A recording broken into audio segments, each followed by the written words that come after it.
Hi guys, welcome back to the Mountain Home Cocktail Minute. Today we are going to be talking about a couple of new things.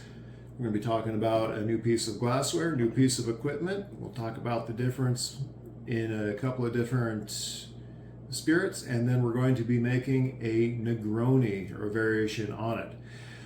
Without much further ado, here we go. So what we've got here is what's called a double old-fashioned glass, or a double, or sometimes known as a bucket.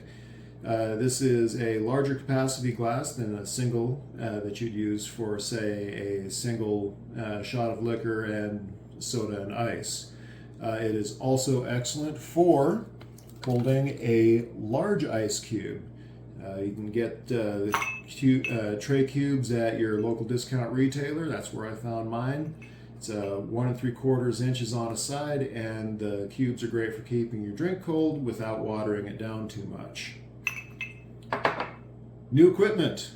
We're going to be doing a stirring technique today, for which you need a beaker.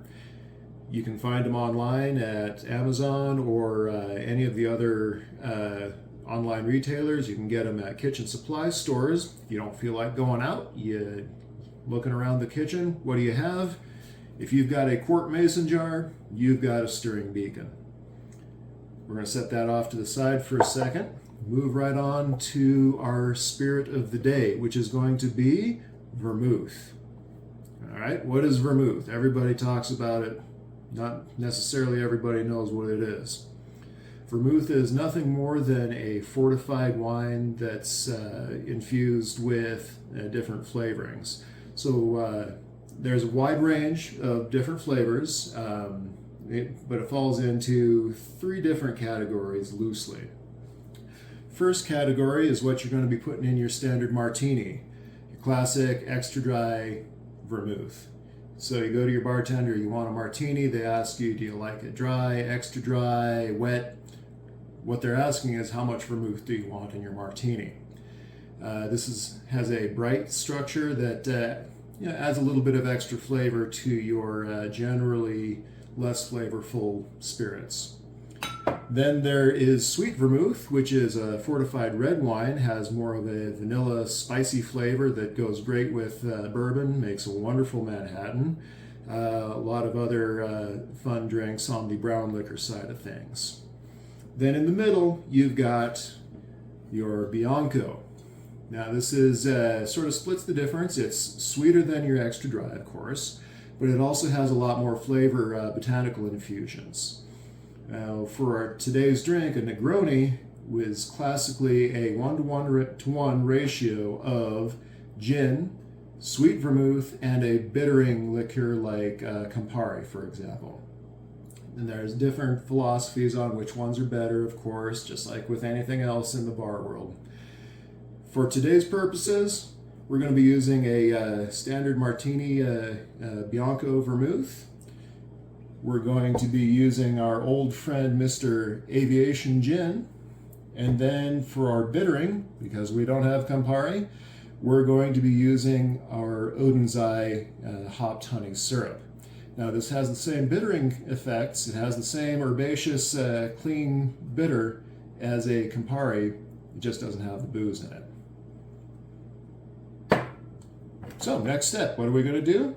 We're going to get our beaker set here, ready to go. Here's our recipe.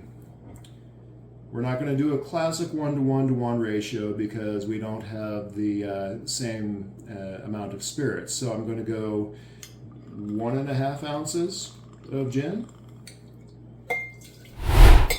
There we go. Then I'm going to do 3/4 ounce of our Bianco vermouth. Once again, my jigger here is graduated for a 1/2 ounce, 3/4 ounce, and then all the way to the top is 1. And then for our bittering element, our Odin's hopped honey syrup. And there it is. So, question, why would we want a bitter drink? So this is an Italian innovation.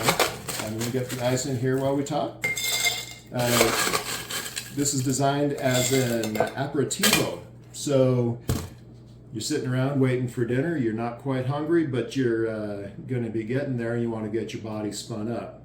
So the bittering elements and all the herbal infusions and the liqueurs actually stimulate the digestive tract, get your salivary glands going, essentially tunes up your body to get ready to receive food, gets the bile moving to break down fats, yada yada. Go on for days about that, not gonna. So here's our bar spoon. We're going to stir. And the idea here is to get the back side of your bar spoon twirling around the sides of your beaker. So we're going to do that for about 10 seconds. And the purpose of this is to dilute the drink, which allows, as we know, all of the volatile organic compounds that create the flavors in the drink to be a little bit more accessible at the body heat temperature. When it hits your tongue, it evaporates into your palate and you get all these subtle flavors. If you don't dilute it enough, it takes a little bit more to get those flavors. If you dilute it too much, you don't get the concentration needed. There we go, 10 seconds plus or minus. Personal preference, 10 plus or minus, no big deal. Here's our friend the Hawthorne strainer right over the mouth of our improvised stirring beacon. Then we're going to pour that just over the top of our big cube. Now see, that's pretty full, but we only put 3 ounces of liquor in there. Where does the other extra volume come from? Of course, it comes from the dilution. And then to top it all off, our little twist of lemon peel here.